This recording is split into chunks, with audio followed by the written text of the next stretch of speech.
Hello, my good friends. How are you today? May God bless you all. I will not introduce anything. You guys watch the video and feel it. Then let's evaluate together. La Belle Étoile was a jewel in Chicago's crown, a restaurant where the city's elite came to see and be seen.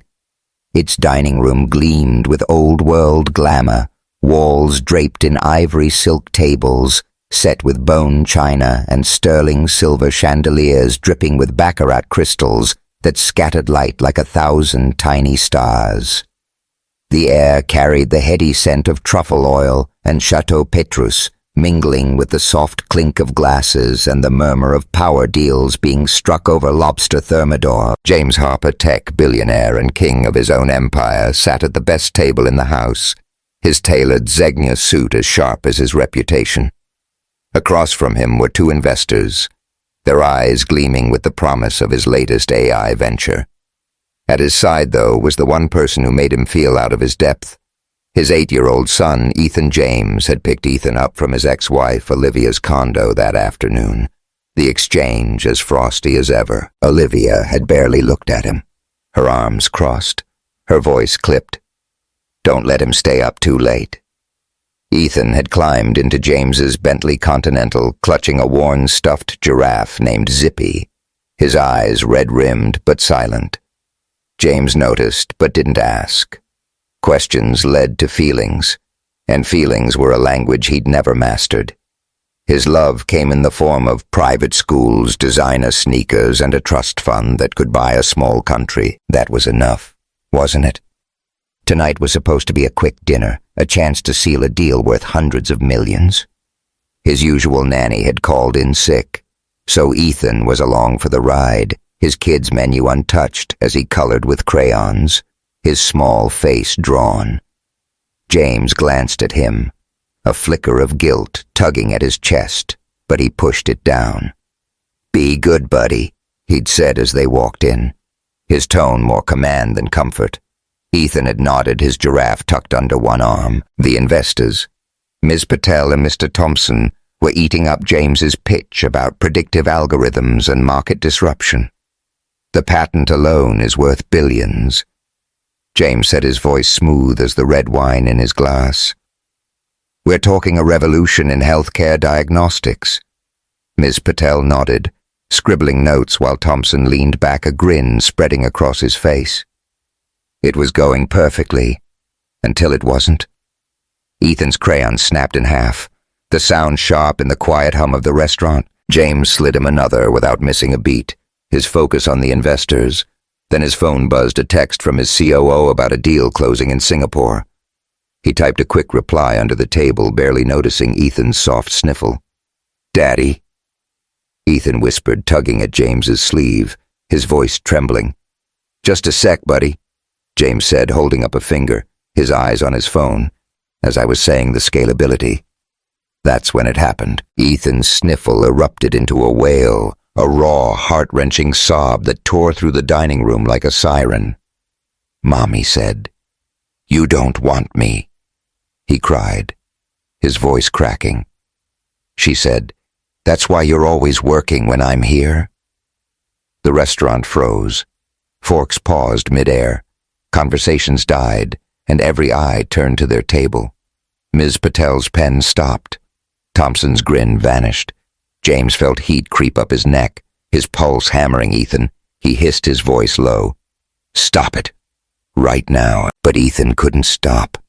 His small body shook, tears streaming down his face, his stuffed giraffe falling to the floor. "You don't love me?" He sobbed the words, a knife to James's chest. "You never want me around." The neighboring tables weren't even pretending not to stare. James's mind raced, calculating the damage to the deal, to his reputation, to the carefully curated image of James Harper, the man who had it all. "Ethan, that's ridiculous," he whispered, reaching for his son's arm. "Pull yourself together." Ethan jerked away, knocking over his water glass. The crash echoed, shards of crystal glinting on the tablecloth. James froze his hands, hovering uselessly. For all his boardroom bravado, all his crisis management skills, he had no idea what to do. He couldn't buy his way out of this, couldn't delegate it to an assistant or charm it away with a smile. His son was breaking and he was powerless. Then, like a quiet miracle, she appeared. Amara Davis wasn't their server. She worked the section next to theirs.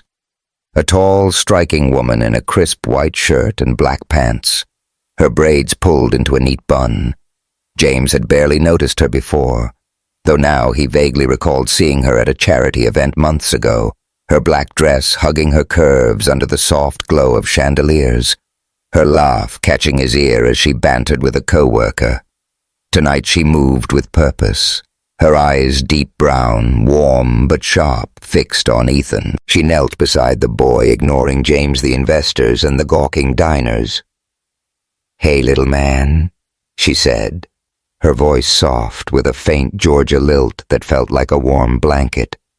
"Looks like you're having a rough one, huh?" Ethan hiccuped, his sobs slowing as he looked at her through tear-soaked lashes. He nodded, clutching his giraffe tighter. Amara pulled a clean handkerchief from her pocket, its edges embroidered with tiny daisies. "This is my lucky hanky," she said, offering it to him. "I carry it for days when my feelings get too big. Want to borrow it?" "It's super soft." Ethan hesitated, then took it, wiping his eyes. His breathing steadied, the sobs fading to sniffles. "My mama always said." Amara continued, her tone gentle but sure. "When your heart's too full, it's gotta let some out. That's what tears are for. Even grown-ups need 'em sometimes." She glanced at James for a split second, her gaze piercing, like she saw right through his polished exterior to the scared father beneath. James swallowed his throat tight. The restaurant was still watching, but Amara didn't care. She leaned closer to Ethan, her voice a whisper. "You know what helps when my feelings get big? A hug. Makes the world feel a little smaller. You want one?" Ethan nodded again, and Amara opened her arms. The boy leaned into her, his small frame trembling but calming as she held him, one hand rubbing slow circles on his back. She murmured something. James couldn't hear, and Ethan's shoulders relaxed, his sobs fading to quiet breaths. The simplicity of it, the pure, uncalculated kindness hit James like a tidal wave. This woman, a stranger, had done what he couldn't. She'd made his son feel safe. The moment stretched the dining room, slowly returning to its rhythm, though whispers lingered. Ms. Patel cleared her throat. Thompson shifted in his seat, but James barely noticed. His eyes were locked on Amara on the way. Her hands moved with quiet confidence, the way her presence seemed to anchor Ethan. She wasn't just beautiful, though she was, her skin glowing under the chandelier light, her features strong and soft at once. She was real in a way James hadn't felt in years. Amara stood, helping Ethan back to his seat, and retrieved his giraffe from the floor. "You're gonna be okay, champ," she said, ruffling his hair. She turned to James, her expression neutral but not unkind. "Kids just need to know they're heard. Mr. Harper, he's got a big heart." James opened his mouth to respond, but words failed him. "Thank you," he managed, his voice rough. He fumbled for his wallet, pulling out a stack of hundreds. "Please let me." Amara raised a hand, stopping him. "I didn't do it for a tip, Mr. Harper," she said, her voice firm but not harsh. "Just take care of him." She walked away, her apron swaying slightly, and James felt something shift inside him like a lock clicking open. He looked at Ethan, who was clutching the handkerchief, his eyes still wet, but calmer. The investors murmured about rescheduling, their voices distant. James nodded absently, his mind on Amara, on the way she'd seen his son, not as a problem to be fixed, but as a person to be held. The rest of the dinner was a blur. The investors left early, promising to follow up, and James barely touched his steak. Ethan ate a few fries, his giraffe back in his lap, and James watched him, seeing him differently. Olivia's words, "You don't want him," echoed sharp and painful. Was that what he'd been showing his son? That he was too busy, too important to care? As they left, James scanned the dining room for Amara, but she was gone, her section now handled by another server. He felt a pang of disappointment, mixed with something he couldn't name. Driving home, Ethan asleep in the back seat. James kept glancing at him in the rearview mirror. The boy's small hand still held Amara's handkerchief, the daisies barely visible in the dark, back at his Gold Coast penthouse. Marble floors, floor-to-ceiling windows, a view of Lake Michigan that cost more than most people's homes. James tucked Ethan into bed, something he hadn't done in years. He sat on the edge of the mattress, watching his son's chest rise and fall, and felt a weight settle in his own. Amara's words, replayed. Kids just need to know they're heard. He hadn't been listening, not to Ethan, not to anyone. His life was a machine, all efficiency and output, but it was empty where it mattered. James leaned against the window, the city's lights sprawling below. He thought of Amara, her quiet strength, the way she'd knelt beside Ethan without a second thought. He'd seen her before, hadn't he? At that charity gala, her laugh cutting through the noise, her eyes meeting his for a fleeting moment.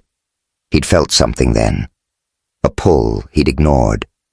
Now it was back stronger, like a tide he couldn't outrun. He didn't know her story, didn't know why she'd chosen to help a stranger's kid. But he knew one thing. He needed to see her again. Not to thank her, not to pay her off, but to understand what she'd unlocked in him. Tomorrow he'd go back to La Belle Étoile. He'd sit in her section, order a coffee, and start a conversation. Small steps. No pressure. Because for the first time in years, James Harper wanted something money couldn't buy. Ever had a stranger's kindness hit you right in the heart? That's where James's story starts, with a hug that changed everything. Hit subscribe to follow his journey with Amara, and share your own moment of connection in the comments. What's a kindness you'll never forget? Let's see how this unfolds. The memory of Amara Davis's handkerchief embroidered with daisies lingered in James Harper's mind, like a song he couldn't shake. It had been 3 days since that night at La Belle Étoile, when she'd knelt beside his sobbing son, Ethan, and turned a public disaster into a moment of grace. James had spent those days distracted, his usual laser focus dulled by the image of her, those deep brown eyes, that quiet strength, the way she'd seen his kid when he couldn't. His Gold Coast penthouse with its marble counters and Lake Michigan views felt colder than ever, and his inbox stuffed with emails about mergers and patents couldn't hold his attention. He needed to see her again. James pulled his Bentley into a parking garage a block from La Belle Étoile, the Chicago skyline glittering under a late afternoon haze. He'd been back twice since the incident, sitting in Amara's section, ordering coffee. He barely drank just to catch a glimpse of her. She'd been polite but distant, her smile professional, her words clipped, cream and sugar, Mr. Harper. He'd tried small talk about the weather, the menu, anything but. She'd deflected her eyes, wary, like she knew he was fishing for more than a refill. Today, though, he had a plan. His foundation was hosting a charity gala at the Peninsula, Chicago, a glitzy affair to fund after-school programs for kids like Ethan. James had asked his assistant to invite Amara, framing it as a thank you for her kindness. He'd even sent a note with the invitation scribbled in his own hand as Davis. I owe you more than words can say. Please join us. James Harper. No pressure, no expectations. Just a chance to talk, maybe to understand why she'd gotten under his skin. He stepped into La Belle Étoile, the familiar glow of chandeliers and clink of crystal greeting him. The lunch crowd was lighter, a mix of power brokers and tourists, savoring crab cakes and vintage Bordeaux. Amara was at the far end, balancing a tray of martinis. her white shirt crisp against her mahogany skin, her braids pulled into a low bun. She moved with a dancer's grace, her smile warm but guarded as she served a table of suits. James's chest tightened. She was a world apart from his polished, predictable life, and yet she felt like the only thing in it that made sense. "Mr. Harper," she said, spotting him as he slid into a booth in her section. "Back again? You must really love our coffee." "It's not bad," he said, offering a half-smile. "But I'm here for something else. Did you get my invite?" Her expression flickered, surprise maybe, or suspicion. "The gala." "Yeah, I got it." She set a menu in front of him, her fingers brushing the edge of the table. "Fancy stuff, not really my scene. It's for a good cause," James said, leaning forward. "Kids like Ethan. You made a difference for him, Amara. I thought you might want to see what the foundation's about." She crossed her arms, studying him like he was a puzzle with missing pieces. "You don't owe me anything, Mr. Harper. I did what anyone would have done." "Not anyone," he said, his voice softer now. "You saw him. Really saw him." "I didn't, and I'm his dad. That's not something I can just let go." Amara's eyes softened, but her guard stayed up. "I appreciate the invite, but I'm working that night, and honestly, I don't know what you're after here." "I'm not after anything," he said, though the lie tasted bitter. He was after something. Her time, her story. The spark he'd felt when she'd looked at him. Just a chance to say thanks. No strings. She held his gaze for a moment, then sighed. "I'll think about it. Now you want that coffee? Or what?" James grinned, sensing a crack in her armor. "Black 2 sugars. And maybe a name for that handkerchief of yours? It's got Ethan hooked." Her lips twitched almost a smile. "It's just a hanky. Mr. Harper. Belonged to my grandma. Keeps me grounded." "Call me James," he said, testing the waters. She raised an eyebrow but didn't reply, turning to fetch his coffee. James watched her go, the sway of her apron doing nothing to calm the pulse in his veins. He remembered a night at a tech conference in Miami at one Hotel South Beach, where Amara had been working a catering gig. She'd worn a fitted black dress, the neon lights of the rooftop bar catching the curve of her neck, her laugh ringing out as she teased a co-worker James had noticed her. Then his eyes lingering longer than they should have, a fleeting thought of asking her name before his phone pulled him back to business. Now that moment felt like a missed chance. A road not taken. The Peninsula. Chicago was a palace of decadence, its ballroom a vision of gold-trimmed ceilings, velvet drapes and tables set with orchids and Rydell crystal. The gala was in full swing, the city's elite mingling over smoked salmon, canapes, and Dom Perignon, a string quartet playing Vivaldi in the corner. James stood near the bar, his navy tuxedo tailored to perfection, a glass of bourbon in his hand. He'd been working the room, shaking hands, charming donors, but his eyes kept drifting to the entrance, searching for Amara. She'd texted yesterday a single line, "I'll be there. Don't make me regret it." James had read it a dozen times, his heart doing a weird flip each time. He'd arranged a car for her, a Bentley limousine, discreet but luxurious, and now, as the clock ticked past 8, he was starting to think she'd bailed. Then he saw her. Amara stepped into the ballroom and the world slowed. She wore a teal silk gown that hugged her frame, the fabric catching the light like a wave. Her braids were swept into an elegant updo, a single pearl hairpin glinting, and her makeup was subtle, letting her natural glow take center stage. She looked nervous, her eyes scanning the crowd, but she held her head high every inch, a queen in a room full of pretenders. James's breath caught his bourbon forgotten. He crossed the room, weaving through sequined dresses and black ties, his pulse racing. "You made it," he said, stopping in front of her, his voice rougher than he intended. "Almost didn't," Amara said, her lips curving slightly. "This place is a lot." "You look like you belong," he said, then winced at how cheesy it sounded. "I mean, you look incredible." Her smile widened, but her eyes were wary. "Thanks, James. But let's be real. I'm here for the kids, not the champagne." "Fair enough," he said, gesturing to the bar. "Can I get you something? Wine, sparkling water?" "Wine's fine," she said, following him. "Red if they've got it." They stood at the bar, the bartender pouring her a glass of Napa Valley Cabernet, its deep ruby hue catching the light. Amara took a sip, her fingers delicate around the stem, and James couldn't help but watch his mind drifting to that Miami night again. The rooftop had been alive with music, her dress clinging to her as she moved her laugh, pulling him like a magnet. He'd wanted to talk to her then, to know her, but he'd let the moment slip. "Not tonight," so he said, leaning against the bar. "What's a woman who carries daisy handkerchiefs doing serving fancy folks like us?"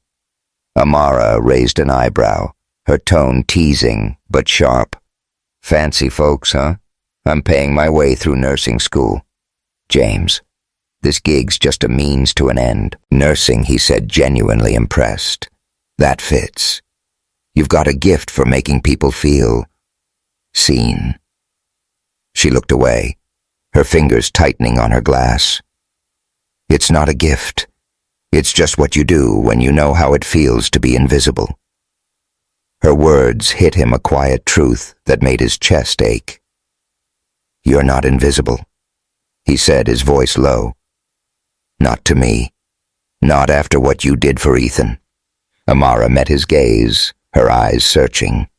"You don't know me, James. One hug doesn't make us friends." "Maybe not," he said, stepping closer, the space between them shrinking. "But I'd like to change that." The quartet shifted to a slower tune, a waltz that filled the room with a dreamy hum. Couples drifted to the dance floor, and James seized the chance. "Dance with me," he said, offering his hand. "One song. No strings." Amara hesitated, her lips parting as if to argue, but something in his eyes, earnest, unguarded, made her soften. "One song," she said, setting her glass down. "Don't step on my toes." He grinned, leading her to the floor, his hand resting lightly on her waist. The teal silk was cool under his fingers, but her warmth seeped through, sending a shiver up his spine. They moved together, her steps sure despite her nerves, their bodies finding a rhythm as the music swirled around them. Her perfume, jasmine and amber, filled his senses, and her eyes, so close now, held a mix of caution and curiosity. "You're not bad at this," Amara said, her voice teasing as they turned. "Thought billionaires just stood around looking important." "We're full of surprises," James said, his hand tightening slightly on hers. "You're not so bad yourself. Where'd you learn to dance?" "Church basement, Atlanta," she said, a smile tugging at her lips. "My grandma taught me. Said it was the best way to shut up and feel." James chuckled, the sound easing the tension in his chest. "Smart woman. I could use some of that." Their eyes locked, and for a moment the room faded. The chandeliers, the crowd, the weight of his world. It was just her breath warm against his cheek, her hand steady in his. He wanted to kiss her, to close the distance and taste the wine on her lips, but he held back, sensing her hesitation. Instead, he leaned closer, his voice a whisper. "You're the realest thing in my life right now, Amara. I don't know what to do with that." Her breath hitched, her eyes widening. "James," she said, her voice soft but firm, "I'm not part of your world. You've got a kid, an ex, a life I don't fit into." "You could," he said the words out before he could stop them. "If you wanted to." The song ended, and Amara stepped back, her hand slipping from his. "I need air," she said, her voice shaky. "Thanks for the dance." She walked toward the balcony, her gown trailing like a comet, leaving James standing alone on the dance floor. His heart pounded, a mix of exhilaration and fear. He'd pushed too far too fast, but he couldn't help it. Amara wasn't just a spark, she was a fire, and he was ready to burn. He followed her to the balcony, the Chicago skyline sprawling below the Willis Tower, glowing against the night. Amara stood at the railing. Her arms crossed her face, unreadable. "I'm not saying no," she said without looking at him. "But I'm not saying yes either." James nodded his hands in his pockets. "I can work with that." She glanced at him, a small smile breaking through. "Your trouble, James Harper. Only the good kind," he said, grinning. They stood there, the city humming below, the night stretching out with possibility. James didn't know where this was going, but he knew one thing. He wasn't letting Amara slip away again. Not without a fight. The Chicago skyline glittered through the floor-to-ceiling windows of James Harper's Gold Coast penthouse, Lake Michigan, stretching out like a sheet of black glass under the night sky. The apartment was a monument to wealth, polished marble floors, a sleek leather sectional, a wine fridge humming with bottles of Chateau Margaux that could fund a small startup.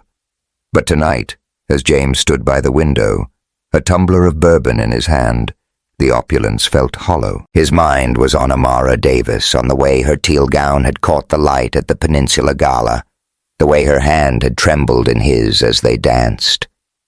That moment, her breath warm against his cheek, had been a crack in the armor of his carefully controlled life.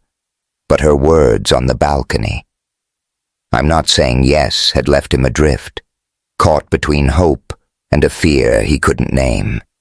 It had been 10 days since the gala, and James was unraveling. He'd gone back to La Belle Étoile 3 times, sitting in Amara's section, ordering espresso. He barely sipped just to catch her eye. She'd been polite, her smile professional, but her walls were up. Her replies short. "Need a refill, Mr. Harper?" He'd tried texting light, careful messages like, "Thanks for coming to the gala. You made it unforgettable." But her responses were brief, non-committal. "Glad you raised a lot for the kids." James wasn't used to chasing, to waiting. In his world, things bent to his will, deals closed. Rivals folded, desires were met. But Amara was a force he couldn't command, and that made her all the more impossible to let go. His phone buzzed, slicing through the quiet. Olivia's name flashed on the screen, and James's stomach tightened. His ex-wife was a storm cloud, always looming, and her calls rarely brought good news. He set his bourbon down, bracing himself, and answered, "Liv, it's late. Everything okay?" "No, James, it's not."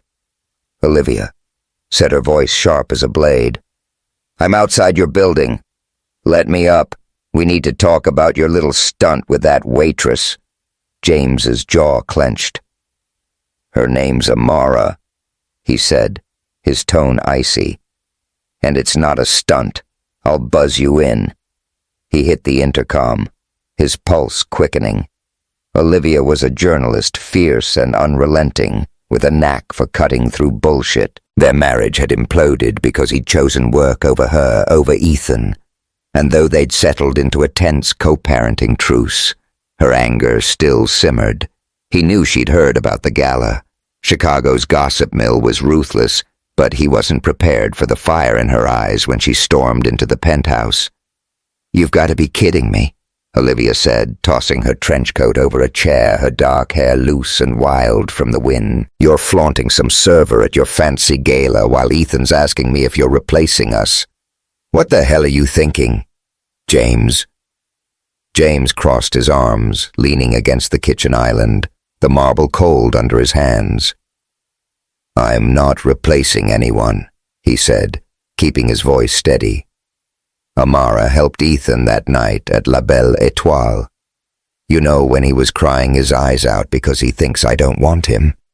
She's not just some server, Liv. She's good for him, for me." Olivia laughed, a sharp, bitter sound that echoed off the high ceilings. "Good for you. God, you're predictable, midlife crisis, new arm candy. It's like a damn cliché." Ethan's confused. James, he's 8 years old and he's asking if this woman's gonna be his new mom. You think that's fair to him? James's chest tightened. Olivia's words hitting like a fist. Ethan had talked about Amara. He said that he asked, his voice softer. The bourbon forgotten. Yeah. Olivia said, her anger giving way to a weary edge. He came home from your place last weekend talking about the hanky lady, who's so nice. He likes her, but he's scared. James, scared you're gonna get distracted again, like you did with us. You're his dad. Act like it. The accusation stung, dragging up memories of their marriage, late nights at the office, missed anniversaries, Ethan's toddler tears when James left for another trip. I'm trying. Liv, he said, his voice raw. I'm not the guy I was. Amara. She makes me see what I've been missing. I want to be better for Ethan, for her. Olivia's eyes narrowed, her arms crossing. Better. You think parading her in front of Chicago's elite is better? I heard the whispers at the gala. James people talking about her like she's your latest acquisition. You're setting her up to get eaten alive by your world and you're too blind to see it. James paced to the window, the city's lights blurring as he processed her words. The gala had been a risk. He knew that bringing Amara into a room full of sharks, their smiles hiding knives, he'd wanted to show her his world to share something meaningful, but had he exposed her instead? I didn't mean for that, he said, turning back to Olivia. I care about her. I don't know how to do this, Liv, but I'm trying. Then try harder, Olivia said, grabbing her coat. For Ethan's sake, not yours. And leave that woman out of it until you figure out how to be a father first. She left the door slamming behind her, and James stood alone, the bourbon glass sweating on the counter, his reflection in the window. A stranger's. The following weekend, James escaped to his Hamptons estate, hoping the ocean's rhythm would quiet the storm in his head. The mansion was a slice of paradise, manicured lawns rolling down to a private beach, an infinity pool shimmering under the sun, a teak deck where caterers served Wagyu sliders and peach bellinis to a crowd of foundation donors, tech tycoons, and art world insiders.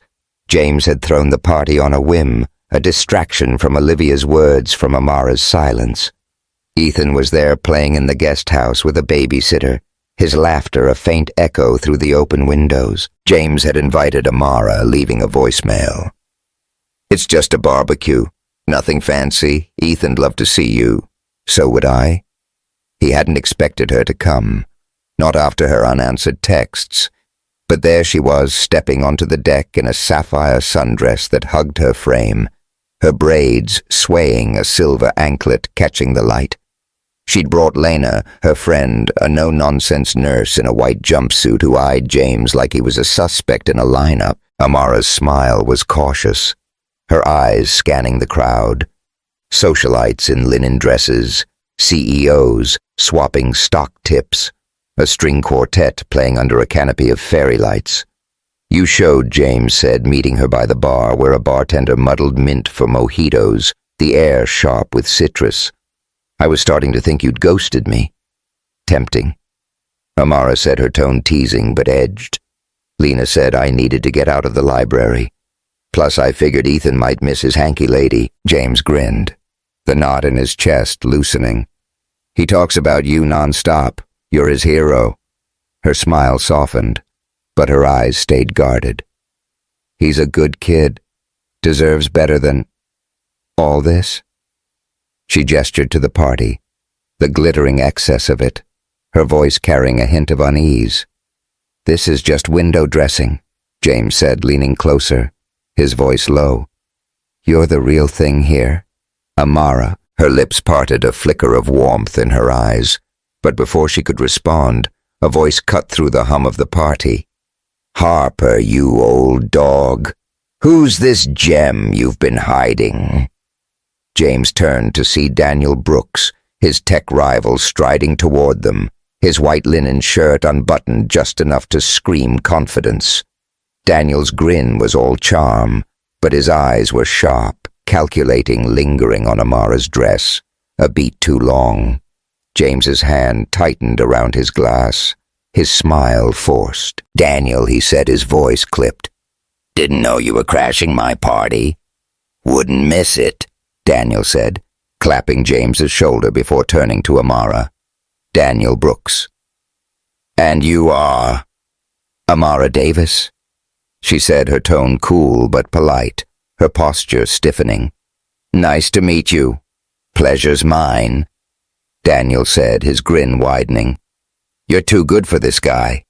You know, ever think about tech? I could use someone with your energy at my company." Amara raised an eyebrow, unfazed. "I'm happy where I am. Thanks, nursing's more my speed." "Shame," Daniel said, sipping his drink. "But you change your mind." "I'm in the Rolodex. Harper, don't let this one slip away." He winked, strolling off toward a group of investors, leaving a trail of tension in his wake. James exhaled, his jaw tight. "He's a jackass," he said, turning to Amara. "Sorry about that." "I've met worse," she said, her smile tight, her eyes flicking to the crowd. "Your world's full of guys like him, isn't it?" "Not all of us," James said, his voice softer, but before he could say more, Ethan's voice rang out Amara. The boy sprinted across the deck, his sneakers squeaking, his stuffed giraffe, Zippy clutched in one hand. He threw his arms around her, his face bright. "You came." "Hey, champ," Amara said, kneeling to hug him, her smile genuine. "How's Zippy holding up?" "He's awesome," Ethan said, holding up the toy. Then his voice dropped shy but curious. "Are you Dad's girlfriend?" The question was a grenade exploding the air between them. James's face flushed, his heart stopping, while Amara's eyes widened, a laugh escaping her before she caught herself. "No, buddy," she said, her voice gentle but strained, ruffling his hair. "We're just friends." "Okay." Ethan nodded, but his eyes flickered with something, hope, maybe, or confusion. James crouched beside him, forcing a smile. "Why don't you go grab some ice cream?" he said, his voice tight. "I'll be there in a sec." Ethan ran off, and James stood facing Amara, whose smile had faded. Her arms crossed. "He's sweet," she said, but her voice was heavy. "But James, it's too much. Ethan, your ex this world." She gestured to the party, the sea of wealth and ambition. "I don't know where I fit." "You fit with me," James said, stepping closer, his voice urgent. "I know it's messy, but I'm not giving up." "Not on you." Amara's eyes searched his, the fairy lights reflecting like stars, and for a moment he thought she might lean in, might let him close the gap. Then she shook her head, her voice soft but firm. "I need time, James. This isn't a fairy tale. It's real, and it's scary." James nodded, his chest, aching. "I'll wait," he said. "As long as you need." She gave him a small, sad smile, then turned to find Lena, her sapphire dress catching the light as she walked away. James watched her go, the party's chatter a dull roar. He remembered a night at Belle Étoile before the gala when Amara had poured him coffee, her fingers brushing his as she set the cup down. The touch had sent a spark through him, a fleeting warmth he'd buried under work and denial. Now it was all he could feel, a pull, a promise, a risk he wasn't sure he could navigate. Olivia's warning, Ethan's question, Daniel's smirk. They were storm clouds gathering, and James felt the first drops of rain. He drained his glass, the bourbon sharp on his tongue, and made a silent vow. He'd fight for Amara, for Ethan, for the chance to be more than a billionaire's mask. But the path was narrowing, and he wasn't sure how to keep it all from crashing down.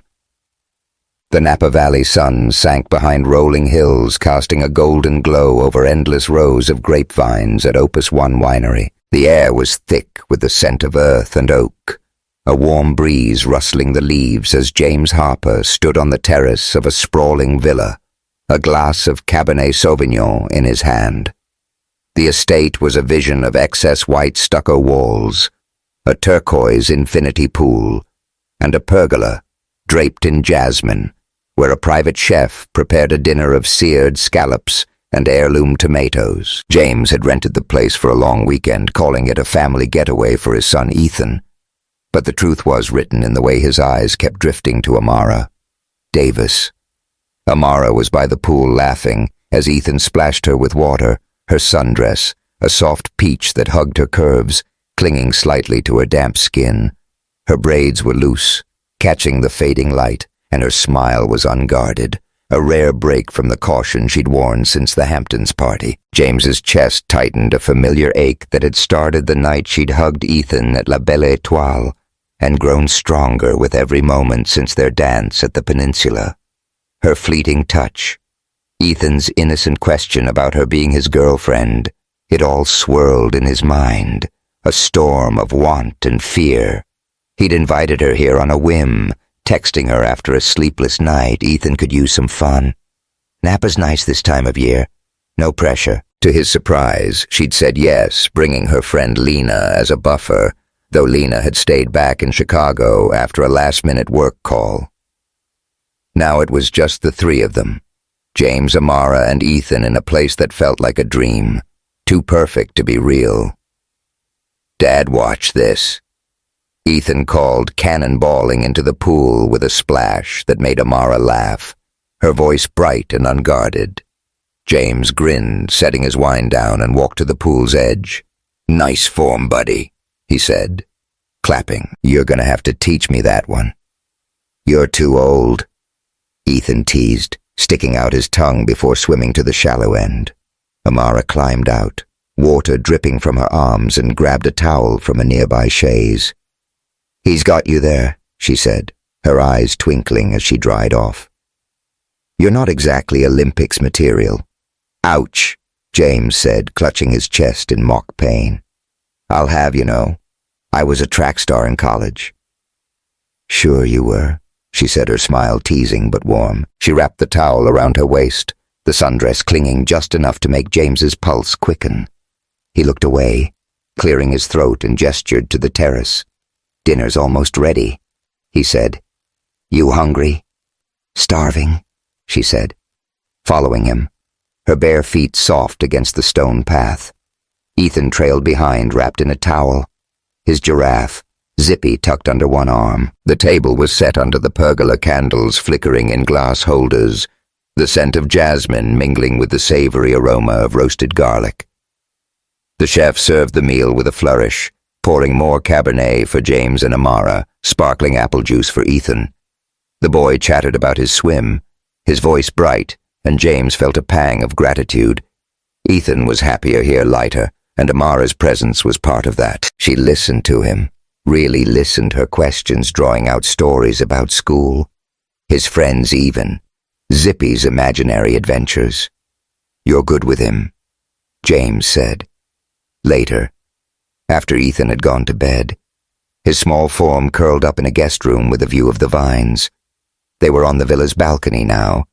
The night air cool, the stars a glittering canopy above. Amara leaned against the railing, her wine glass nearly empty, her sundress replaced by a linen shirt and jeans, still effortlessly stunning. "He's easy to be good with," she said, her voice soft. "He's got a big heart. Just needs to know it's safe to show it." James nodded, his hands in his pockets to keep from reaching for her. "I'm learning that. Slowly, I wasn't. I wasn't there for him. Not the way I should have been Olivia, my ex. She's right to call me out on it." Amara turned her eyes, searching his face. "You're here now," she said. "That's what counts. But it's not just about Ethan, James. What's going on with you?"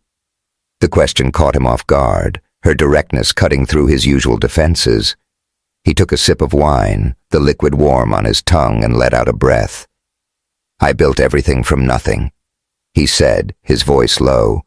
"Grew up with a dad who walked out, a mom who worked 3 jobs to keep us fed. I swore I'd never be that guy, broke, unreliable.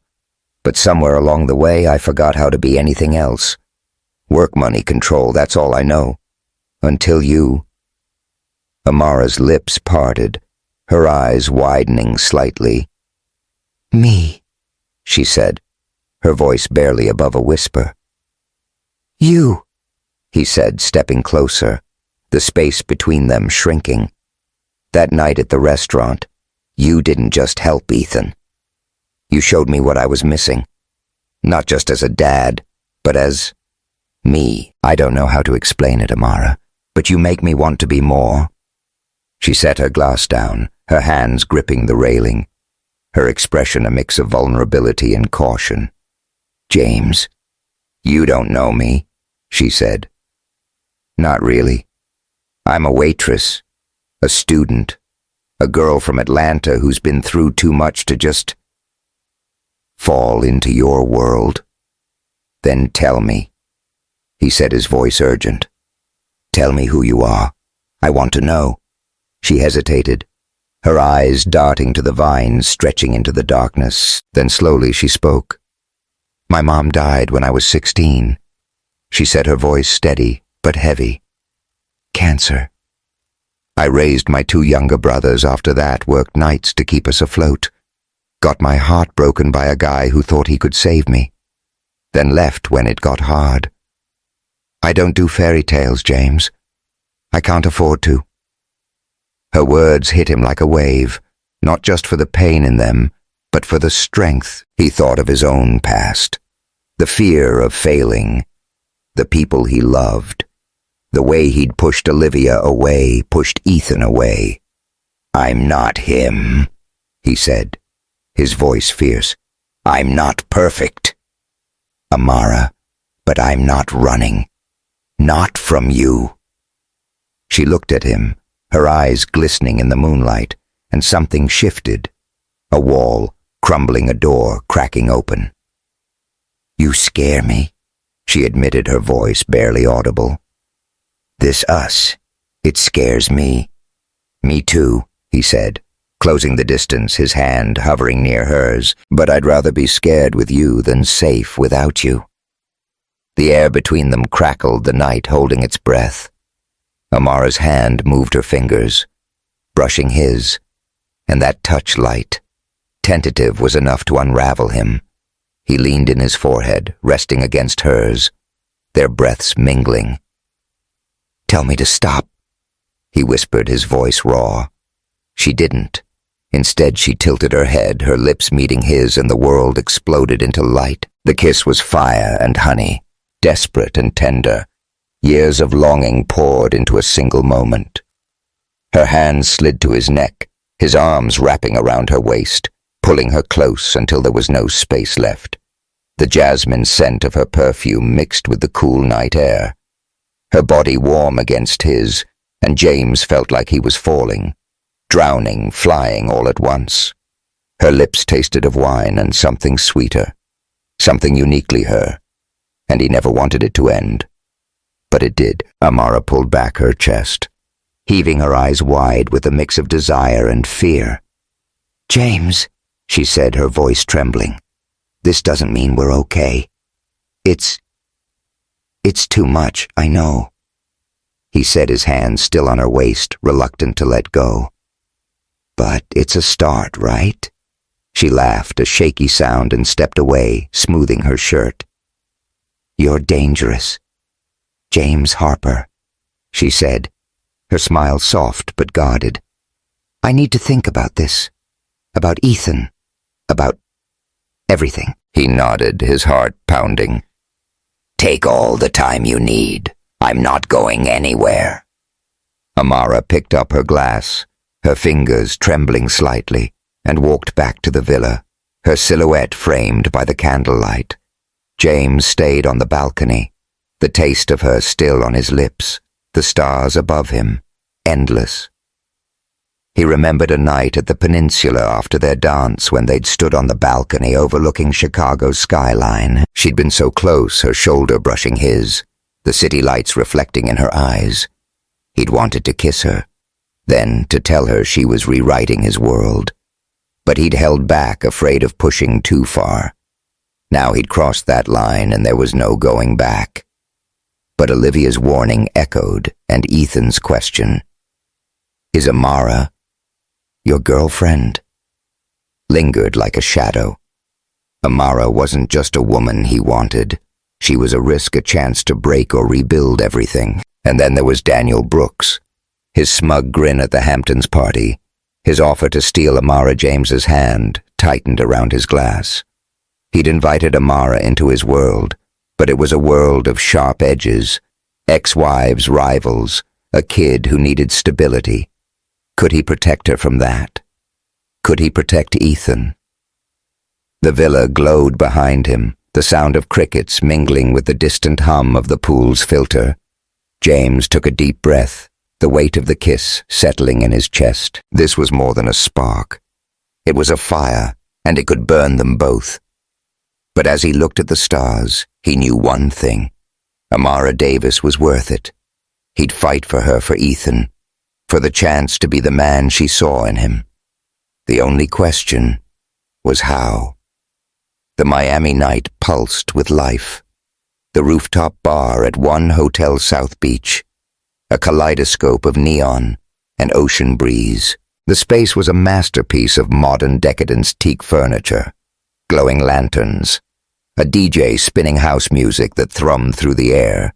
The Atlantic stretched out below its waves, catching the city's electric glow, while waiters in crisp linen served lychee martinis and caviar blinis to a crowd of tech moguls, influencers, and old money heirs.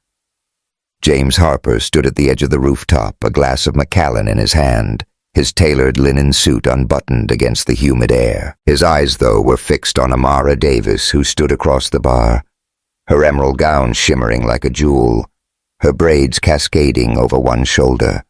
It had been 2 weeks since their kiss in Napa Valley, that fire-lit moment on the villa's balcony that had left James reeling. The taste of her lips, wine and starlight, still haunted him, but so did her words. "This doesn't mean we're okay." They'd texted since met once for coffee in Chicago, her smile warm, but guarded her eyes, holding a question. Neither of them dared to answer. James had invited her to this conference, a tech summit where he was keynote speaker, hoping the change of scene would bridge the gap.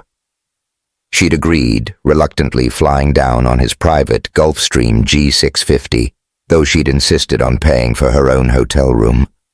A small, stubborn act of independence that made him admire her more, now watching her laugh with a group of conference attendees, her gown catching the neon light. James felt a mix of pride and unease. She was magnetic, her presence drawing eyes. But he knew she felt out of place in this world of private jets and power plays. He'd promised himself he'd protect her, keep her safe from the sharp edges of his life. But the cracks were widening and he wasn't sure he could.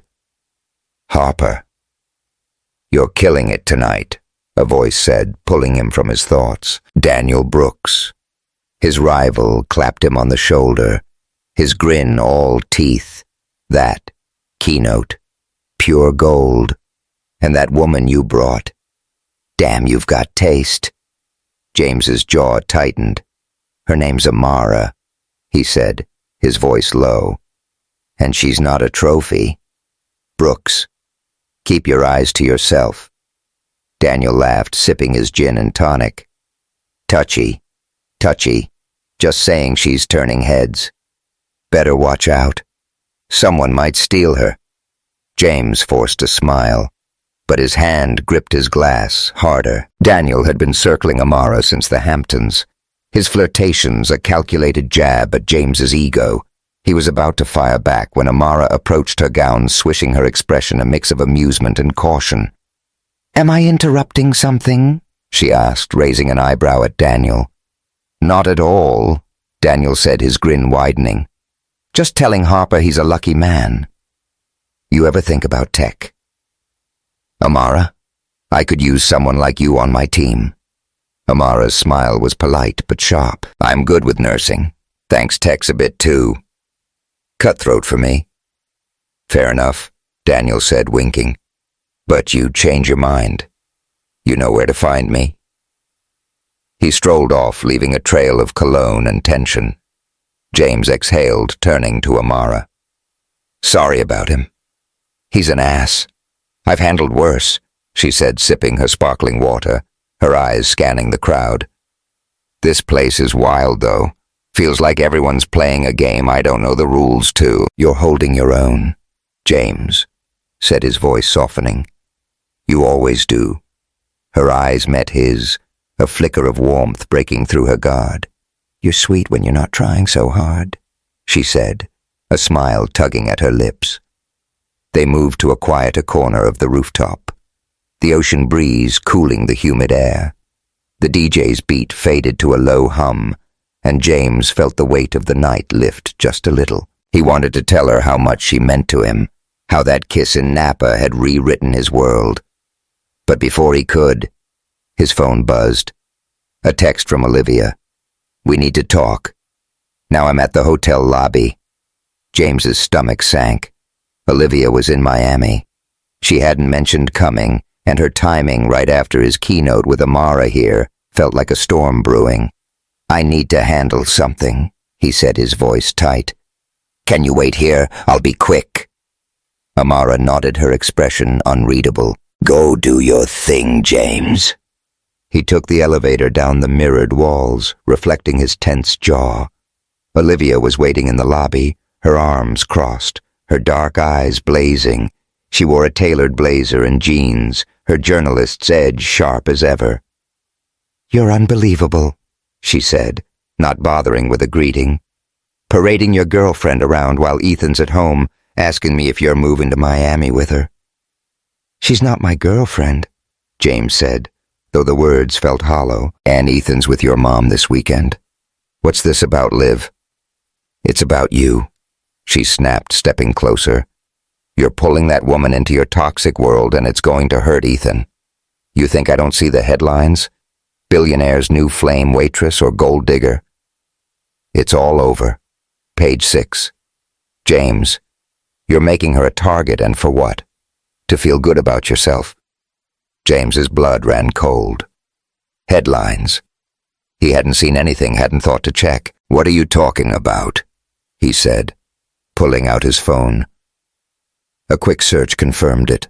A blurry photo of him and Amara at the Peninsula gala. The headlines screaming, Harper's heartbreak tech titan trades ex for server. The article was vicious, painting Amara as a schemer, a lowly waitress using James to climb the social ladder. His stomach churned, bile rising in his throat. I didn't know, he said, his voice hoarse. I'll fix this, Liv. I'll get my PR team fix it. Olivia laughed, a bitter sound. You can't fix this, James. You're a walking spotlight, and anyone near you gets burned. That woman doesn't deserve this, and neither does Ethan. Stop dragging them into your mess. She turned and left her heels clicking on the marble floor. James stood there, the lobby's opulence, gold accents, a chandelier the size of a car mocking him. He thought of Amara upstairs, unaware of the storm brewing. He had to tell her, had to protect her, but the thought of her seeing that headline, of her thinking he'd let this happen, made his chest ache. He took the elevator back to the rooftop, his mind racing. Amara was still by the bar, but her smile was gone, her phone in her hand. She looked up as he approached, her eyes hard, and held up the screen. The page 6 article stared back at him. Care to explain this? She said, her voice low but sharp. Amara. I didn't know. He said, stepping closer, his hands raised. I swear I just found out. I'll get it taken down. Taken down, she cut him off, her voice rising. It's out there, James. People are reading this, thinking I'm some hustler chasing your money. My co-workers, my professors, they're gonna see this. I'll fix it, he said, his voice desperate. My team can bury it, issue a statement. Stop, she said, her eyes glistening. You can't fix this with money or PR. This is my life, James. My name, my reputation. I told you I didn't fit in your world. And now look. James's heart sank, her words slicing through him. He remembered a moment at La Belle Étoile weeks before Napa, when Amara had laughed with Ethan over a spilled milkshake, her eyes bright, her hand brushing James's as she cleaned the table. That moment had felt like a promise, a glimpse of a life where he could be more than a billionaire, more than a headline. Now it was slipping away. "Amara, please," he said, reaching for her hand, but she pulled back, her arms crossing. "I need space," she said, her voice breaking. "I can't be your redemption story. James, I deserve more than this." She turned her gown, catching the neon light as she walked toward the exit, Lena appearing from the crowd to join her, shooting James a glare that could cut glass. James stood frozen, the party's noise a dull roar in his ears. He wanted to chase her, to beg her to stay, but Olivia's words, "You're making her a target," held him back. Then he saw Daniel Brooks leaning against the bar, his grin smug as he watched Amara leave. "Tough break. Harper," he called, raising his glass. "Told you she was out of your league." James's vision narrowed, his fists clenching. He crossed the rooftop in 3 strides, his voice low and lethal. "Did you do this?" he said, grabbing Daniel's lapel. "Did you leak that story?" Daniel's grin didn't falter, but his eyes were cold. "Careful, Harper. You're making a scene. And no, I didn't leak it, but I might have nudged a reporter friend. You're welcome." James's fist twitched, but he let go, stepping back, his breath ragged. "Stay away from her," he said, his voice a growl. "Or I'll bury you." Daniel laughed, unfazed. "Good luck with that. She's already gone." James turned his eyes, scanning the rooftop, but Amara was nowhere in sight. He grabbed his phone, dialing her number, but it went straight to voicemail. He texted, "Please let me explain. I'm sorry," but the message stayed unread. The party carried on the DJ's beat, mocking him, the ocean glittering like a cruel mirror. He remembered Napa, the way Amara's lips had felt against his, the way her body had fit perfectly in his arms. He'd thought that kiss was a beginning, a bridge to something real. Now it felt like a goodbye. Olivia was right. His world was toxic, and Amara was paying the price. But he couldn't let her go. Not like this. James left the rooftop, taking a cab to the airport, his mind made up. Amara had said she needed space, but he couldn't let her think he was the kind of man who'd let her face this alone. He'd find her wherever she was, and he'd make this right, even if it meant tearing his world apart to do it. The headlines. Daniel, Olivia, they were noise. Amara was the signal, the only thing that mattered, and he'd fight for her no matter the cost. The Atlanta evening was soft and warm, the air heavy with the scent of magnolias and freshly cut grass. James Harper parked his rented Tesla outside a modest brick house in a quiet suburb, its front porch adorned with hanging ferns and a rocking chair that swayed gently in the breeze. His hands gripped the steering wheel, his knuckles white as he stared at the house where Amara Davis had grown up. It had been a week since the Miami conference, since the Page 6 headline had torn into her, since she'd walked away from him on that neon-lit rooftop, her emerald gown trailing like a fading dream. Her words, "I can't be your redemption story," echoed in his mind, a wound that hadn't stopped bleeding. James had spent days trying to reach her, his calls unanswered, his texts unread. His PR team had buried the article, issuing a statement calling it baseless gossip, but the damage was done. Amara had vanished, not just from his life, but from La Belle Étoile, her shifts replaced by another server. Desperate, he'd tracked down her friend Lena, who'd reluctantly given him this address, her mother's house, after a stern warning. "You hurt her again, Harper, and you're done." Now here he was, a billionaire in a rented car, clutching a bouquet of yellow daisies and a hope that felt as fragile as glass. He stepped out, the gravel crunching under his loafers, and approached the door, his heart pounding. The porch light flickered on, and the door opened before he could knock. Ruth Carter. Amara's mother stood there, her silver hair pulled into a neat bun, her eyes sharp, but not unkind.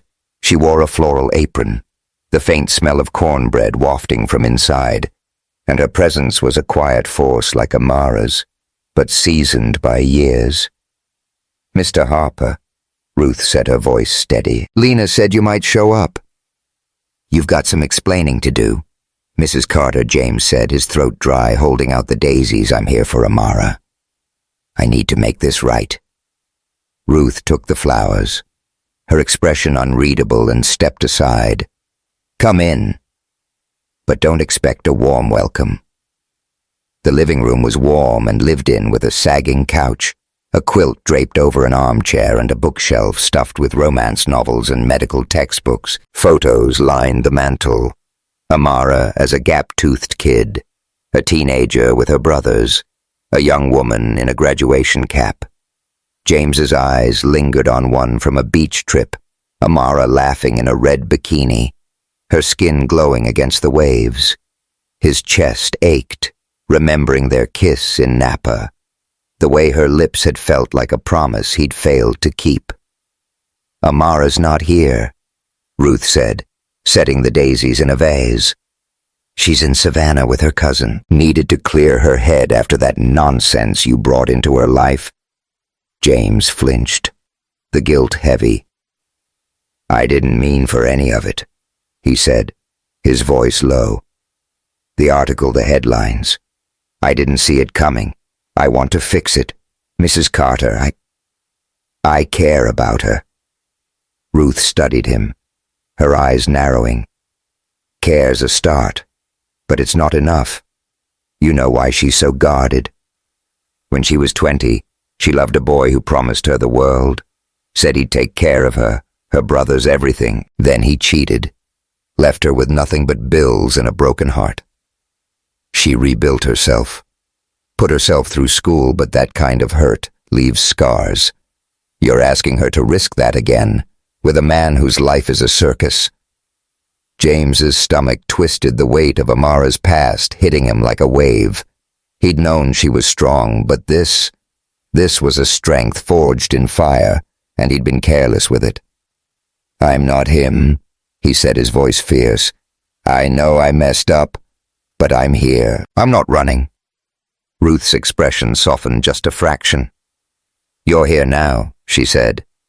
"But love's not a sprint, Mr. Harper. It's a marathon. You ready for that?" "Yes," he said, meeting her gaze. "Can you tell me where she is, please?" Ruth hesitated, then scribbled an address on a notepad. "Savannah, but if you break her heart, you'll answer to me." James took the paper, his hands trembling. "Thank you," he said, his voice thick. "I won't let her down." The drive to Savannah was a blur, the Georgia coast unfolding in a haze of marshland and live oaks. James's mind was a storm of guilt and hope. Ruth's words, "That kind of hurt leaves scars," cutting deeper than any boardroom loss.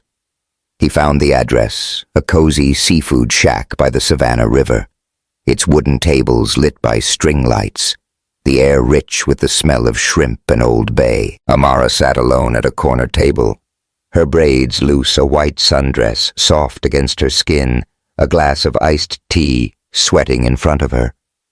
She looked tired, her eyes distant, but still breathtaking, like a lighthouse in a storm.